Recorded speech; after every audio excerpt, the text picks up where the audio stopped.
સરદાર વલ્લભભાઈ પટેલની 150મી જન્મ જયંતિની પૂર્વ તૈયારીના ભાગરૂપે તેમની કર્મભૂમિ બારડોલીથી ધર્મસ્થળ સોમનાથ સુધી સરદાર સન્માન યાત્રા 2025નું આયોજન કરવામાં આવ્યું છે। સન્માન યાત્રા કરજણ આવી પહોંચી હતી ત્યારે ભવ્ય સ્વાગત કરવામાં આવ્યું હતું।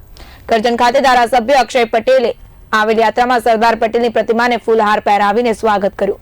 સાથે જ ભાજપાના હોદ્દેદારો, કોંગ્રેસના આગેવાનો તેમજ સર્વ જ્ઞાતિના આગેવાનો દ્વારા સરદાર સાહેબની પ્રતિમાને ફૂલહાર પહેરાવી સ્વાગત કરાયું।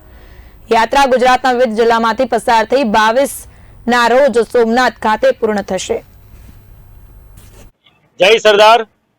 આજે ગોપાલભાઈ ચમાડી જે સંકલ્પ લઈને નીકળ્યા છે સરદાર સાહેબની 150મી જન્મ જયંતિ નિમિત્તે, એ સરદાર સાહેબના કામોને સર્વ સમાજની જ્ઞાતિ સાથે જે સરદાર સાહેબે જે કામો કરેલા, અખંડ ભારતની રચના કરેલી, તો એ વર્ષો સુધી, પેઢીઓ સુધી ચાલતા રહે, એ સંકલ્પથી આવનારી પેઢીને બી એ મેસેજ પહોંચાડવા માગે છે।